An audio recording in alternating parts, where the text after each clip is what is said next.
নমস্কাৰ দৰ্শকসকল, ১ নম্বৰটো খবৰ ২০২৫ চনৰ ১ ডিচেম্বৰ তাৰিখৰ পৰা অনিৰ্দিষ্ট কাললৈ বন্ধ হ'ল 108 মৃত্যুঞ্জয় সেৱা।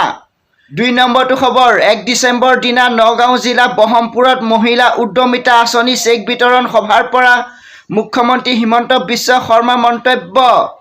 অৰুণোদয় আঁচনি কেৱল এক দান বা অনুদান নহয়, অসমৰ দুখীয়া শ্ৰেণীৰ মহিলাৰ বাবে এয়া এক সন্মান। ৩ নম্বৰটো খবৰ অসম ৰাজ্যত হুৰাহুৰে কণীৰ দাম বাঢ়িছে, এতিয়া সাধাৰণ ৰাইজৰ মাজত হাহাকাৰ। ৪ নম্বৰটো খবৰ অসম ৰাজ্যত বহু বিবাহ বিৰোধী আইন অনাৰ বাবে বা বহু বিবাহ বন্ধ কৰাৰ বাবে অসমৰ মিয়া মহিলাসকলে আৰু অসমৰ খিলঞ্জীয়া মহিলাসকলে মুখ্যমন্ত্ৰী হিমন্ত বিশ্ব শৰ্মা ডাঙৰীয়াক বহুত ধন্যবাদ জনাইছে।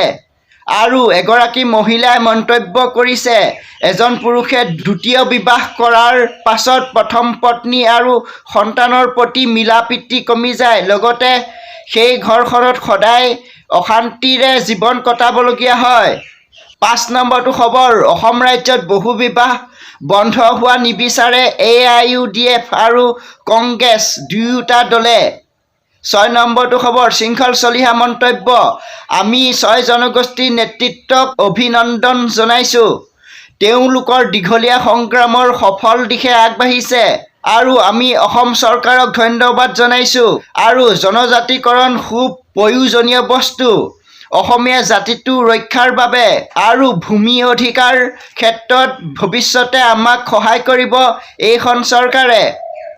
৭ নম্বৰটো খবৰ অসমৰ চাহ জনগোষ্ঠীৰ লোকসকলৰ মন্তব্য চাহ বাগিচাৰ ৰাইজক মাটিৰ পট্টা দিয়াক লৈ হিংসা। গৌৰৱ গগৈ, অখিল গগৈ, লুৰিণজ্যোতি গগৈৰ। আৰু চাহ বাগিচা ৰাইজে ক'লে আমাক হিমন্ত বিশ্ব শৰ্মাক লাগে। আৰু অসম চাহ মজদুৰ সংঘৰ ঘোষণা অখিল গগৈ বদমাছ, সি সন্দেহজনক লোকৰ লগত থাকিবহে লাগে।